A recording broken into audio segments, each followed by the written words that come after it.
अस्सलाम वालेकुम everyone. This is D 2 exercise 1 है, क्वेश्चन नंबर 10 हम इसका कर रहे हैं। Same in I am sorry same information दी है कि y डायरेक्टली प्रोपोर्शनल है x के। जब कोई कंडीशन डायरेक्टली प्रोपोर्शनल होती है तो आप उसको यूँ लिखते हैं y is directly proportional to x। Inversely में आप अपॉन में लिखते हैं, ठीक है। और आगे कहते हैं and y is equals to 20 when x is equals to 8, x is equals to 5, ठीक है। अच्छा, अब डायरेक्टली प्रोपोर्शनल है तो y इज इक्वल्स टू के और x लिखना पड़ेगा हमें, ठीक है। अब जो इन्फॉर्मेशन उन्होंने दी है हमें 20 और 5 वाली, तो हम इसे देख लेते हैं। y हमारे पास 20 है और k हमारे पास तो कुछ भी नहीं है, अभी हमें निकालना है। x हमारे पास 5 है, ठीक है। ये 5 डिवाइड करेगा वहाँ जाकर 20 के पास, क्योंकि मल्टीप्लाई कर रहा है k से। यहाँ के ट्रांसपोज हो जाएगा, अपॉन में आ जाएगा 5 1 5, 5 4 20। k क्या आ गया आपके पास, k 4 आ गया। तो कनेक्टिंग इक्वेशन लिखनी है हमने पहले, find an equation connecting x and y। तो कनेक्टिंग इक्वेशन कैसे लिखते हैं, y इज इक्वल्स टू के एक्स या फिर y is equals to 4x, ठीक है।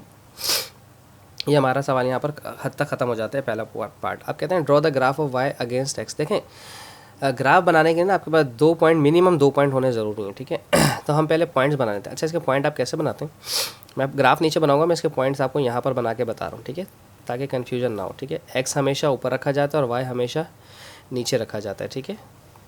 ये बात याद रखिएगा, जब आप ग्राफ वाले क्वेश्चंस करेंगे चैप्टर 7 तो बहुत ज़्यादा समझ में आएगा। D3 के अंदर चैप्टर 7 जब आपको करवाया जाएगा, ठीक है। y is equals to 4x। अच्छा, अगर ज़ीरो रखूँ मैं x की जगह, ज़ीरो रखूँ तो y भी ज़ीरो हो जाएगा, 4 0 ज़ीरो। अगर x की जगह 1 रख रहा हूँ तो 4 1 4 हो जाएगा। अगर x की जगह 2 रखता हूँ, x को 2 से मल्टीप्लाई करा तो 4 2 ये 8 हो जाएगा। और x की अगर 3 रखा तो 4 3 12 हो जाएगा। तो यानी कि जो आपका y है वो 4 टाइम्स इंक्रीज़ होता जा रहा है एज़ कम्पेयर टू x, ठीक है। अब इसी का ग्राफ बनाना है, ग्राफ बनाते वक्त सोच लेंगे, ठीक है। वैसे तो आपके पास ग्राफ पेज पे आपको बनाने को कहा जाएगा, लेकिन मैं आपको यहाँ बिना ग्राफ के बता रहा हूँ कि विदाउट ग्राफ आप कैसे बना सकते हैं इसको, अगर ये आपके पेपर में आ जाता है। ज़रूरी नहीं है कि आपको ग्राफ बुक ही दी जाए तो आप इस पर बनाएंगे, वरना नहीं बना सकते, आप इसको ऐसे ही बना सकते हैं। मैं इसका तरीक़ाकार भी समझा दूँगा आपको। सबसे पहली चीज़ होती है आपके पास स्केलिंग, ठीक है।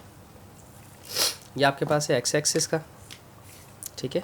यहाँ पर हम लिखते हैं एक्स एक्सिस, ये एक्स एक्सिस के लिए होता है और ये होता है हमारा वाई एक्सिस के लिए, ठीक है। अब चूँकि एक्स की वैल्यूज़ छोटी हैं 0 1 2 3 और वाई की वैल्यूज़ बड़ी हैं 0 4 8 12, इस तरह से अगर आप गौर करें तो यहाँ पर जो गैप है वो 1 1 का गैप है। तो आप स्केलिंग कर लें। सबसे पहले ग्राफ पे स्केलिंग होती है, स्केल लाजमी बताना होता है, ठीक है। आप 1 बॉक्स छोड़ेंगे, ठीक है, 1 सेंटीमीटर, 1 बॉक्स को 1 सेंटीमीटर कहते हैं, ठीक है। 1 centimetre is equals to 1 unit, ठीक है। ये ऑन एक्स एक्सिस, ठीक है, ये बताना ज़रूरी होता है, ठीक है।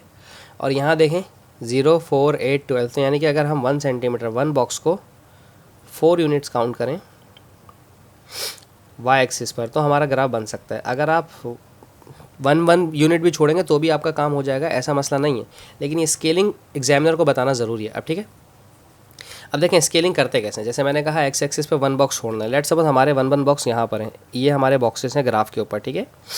बॉक्सेस तो आपको समझ आता है ना, जिसमें छोटे छोटे 10 यूनिट्स होते हैं, ठीक है।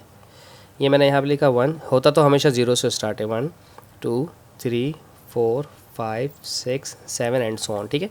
अब लेट्स सपोज हमारे ये 2 बॉक्सेस हैं, ठीक है। ये 2 यूनिट लाइन्स काउंट होती हैं तो 1 बॉक्स बन रहा है, ठीक है। 1 2 3 4 और ये 5, ठीक है।